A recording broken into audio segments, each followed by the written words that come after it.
Pumalag sina National Security Advisor Eduardo Año at AFP Chief of Staff Romeo Browner Jr. sa paratang ng China na ang Pilipinas ang troublemaker o gumagawa ng gulo sa West Philippine Sea. Samantala, habang nasa India si Pangulong Ferdinand Marcos Jr. sa susunod na linggo para sa isang state visit, magsasagawa naman ng joint maritime activities ang Philippine Navy at Indian Navies sa West Philippine Sea. Si Jason Rubrico, magbabalita.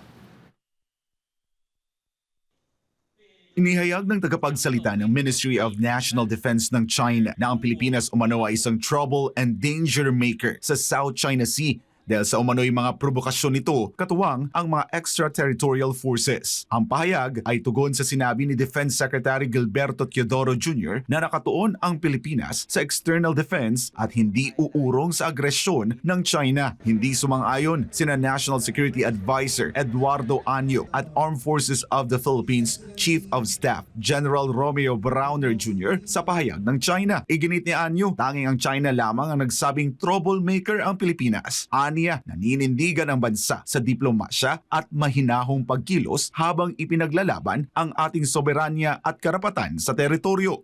Well, the allegation that we are troublemaker, I think no other country has ever said that or confirmed that, only except PRC. Because as you can see, we are really putting a lot of restraint and we do not want to escalate the tension.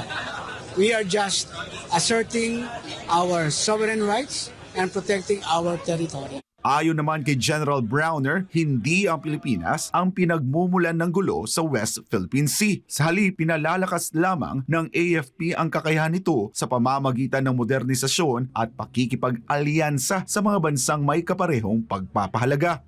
Well, hindi tayo yung source ng gulo sa West Philippine Sea. In fact, ang ginagawa lamang natin ay pinapalakas natin yung Armed Forces of the Philippines nang sa gayon ay magkaroon tayo ng credible deterrence. No? Dahil ayaw natin magkaroon ng gera. So, kailangan natin ng malakas na deterrence. Dagdag pa ni Browner, karapatan ng bawat bansa na palakasin ang kanilang sandatahang lakas upang mapigilan ang sinumang magnanais na sumakop o umatake. Kaya aniya, wag na dapat makialam ang China.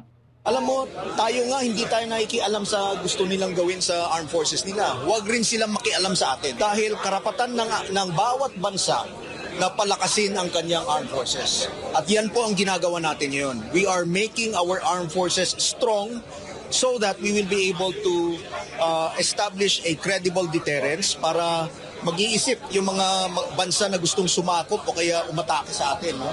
They will think twice. Ayon sa opisyal, maraming bansa na ang nagnanais makipag-partner sa Pilipinas sa defense at military cooperation, kabilang ang Estados Unidos, Australia, Japan, France, Canada, New Zealand at India. Kasalukuyang nakadaong sa Manila Port ang 3 warships ng Indian Navy, kabilang ang isang guided missile destroyer, anti-submarine warfare corvette at isang fleet tanker. Nakatakdang magsagawa ng joint naval drills sa West Philippine Sea ang Philippine Navy at Indian Navy sa mga susunod na araw bilang bahagi ng pinalalim na defense cooperation ng dalawang bansa. I think that's very significant because, till now our ships have been making port calls on the Philippines for last several decades. But it is the first time that we will be having this exercise. And the second very important factor is that this is coinciding with the state visit of the President of Philippines to India. Bibisita si Pangulong Ferdinand Marcos Jr. sa India mula Agosto 4 hanggang 8 ng taong 2025 para sa isang 5-day state visit kasabay ng ika-75 anibersaryo ng diplomatikong relasyon ng Pilipinas at India.